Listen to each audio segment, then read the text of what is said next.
wife is unconscious, so you are wisely not doing anything. Can you much wash my kids while we go to because I read that text while sitting beside my wife's hospital bed. She was connected to machines. She could not speak. She could not even open her eyes, and somehow my family had decided her medical emergency was the perfect opportunity to ask me for a favor. What happened after that changed the way I saw my family forever. My name is Daniel Carter.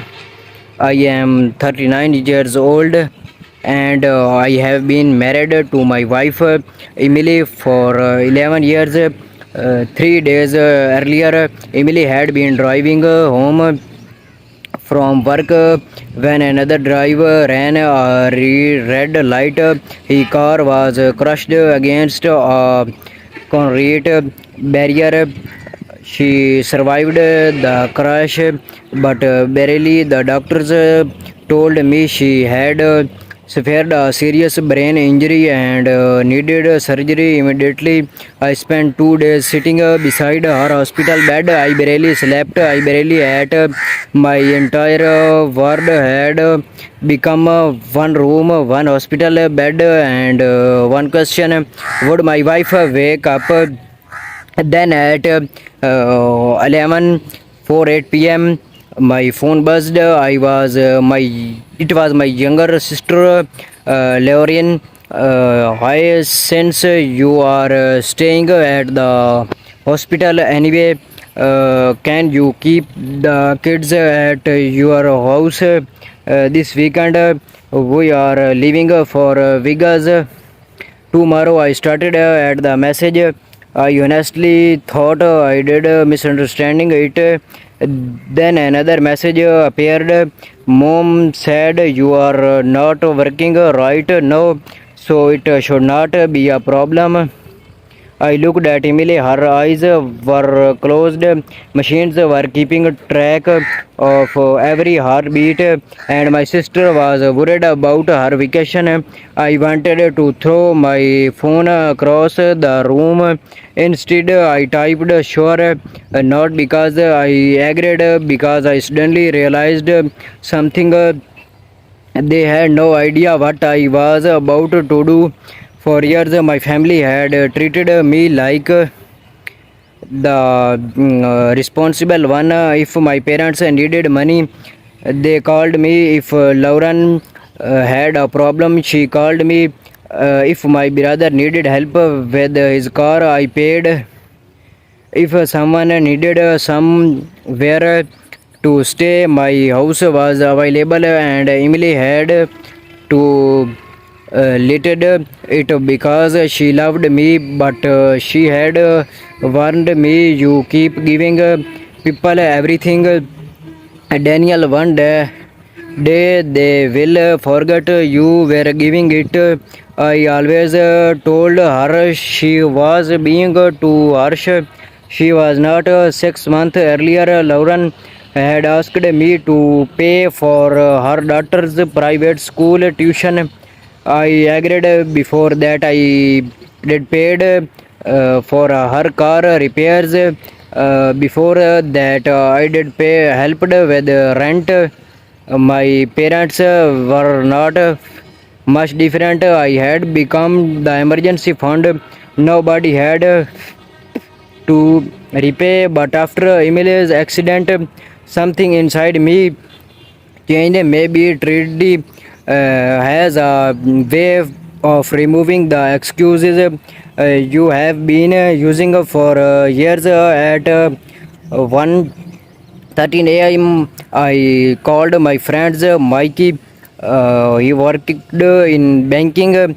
I told him what was happening. He asked me one question: do they have access to your accounts? I checked.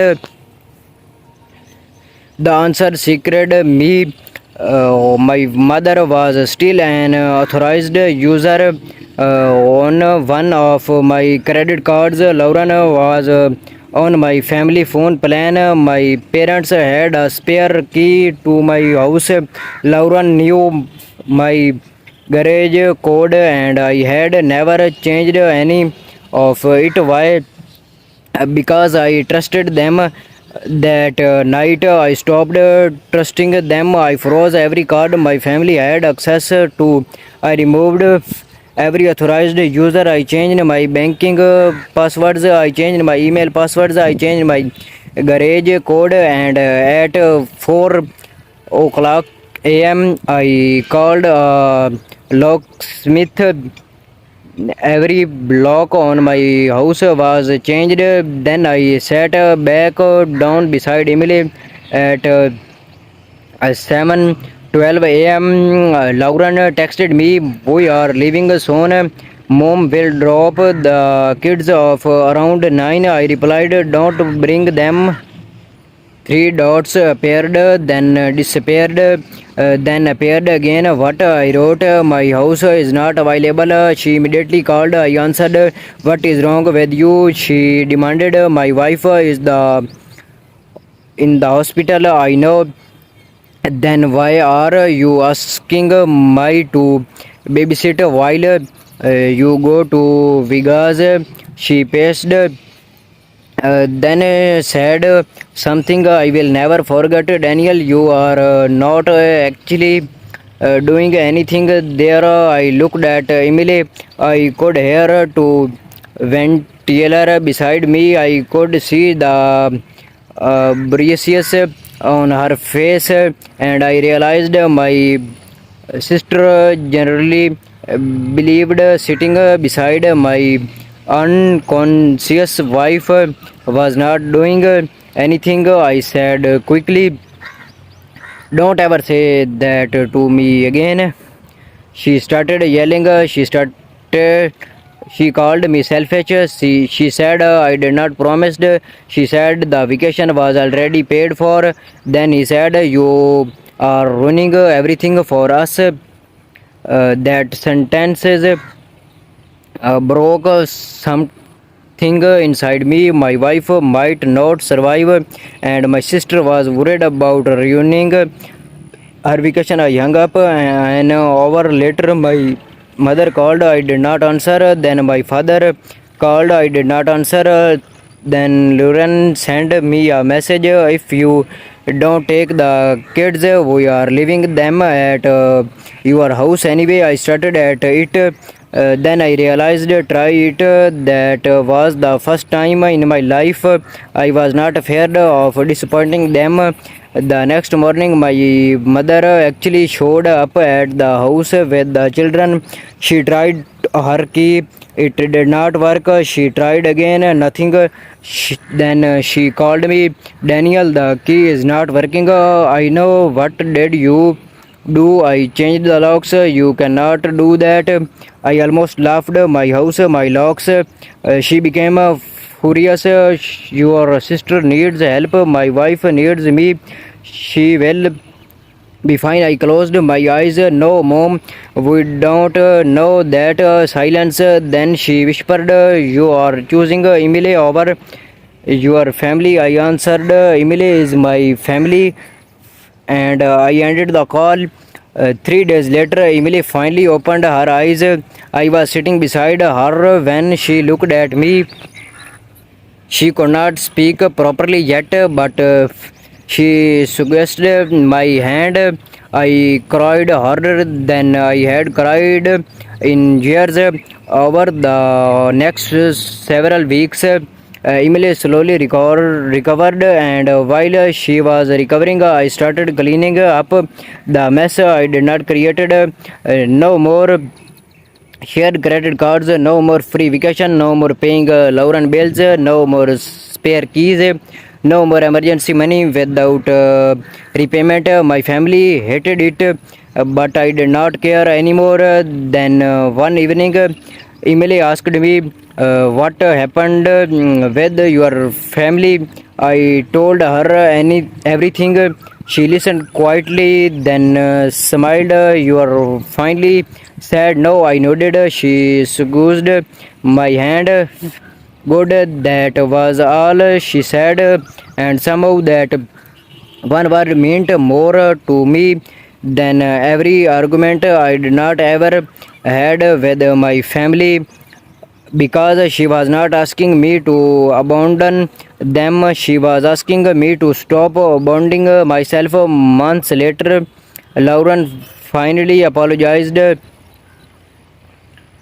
not because our vacation had been ruined, not because our cards are stopped working, but because her daughter had asked her vacation, Mom, why were you mad at Uncle Daniel when Aunt Emily was sick? Lauren told me that question changed everything. She realized what she had been teaching her children, that family meant talking, that kindness meant entitlement, that the person who helped at the most could be treated the worst. I forgave her, but I did not give her the keys back, and I did not put her back on my accounts, because forgiveness does not mean returning to same situation that hurt me.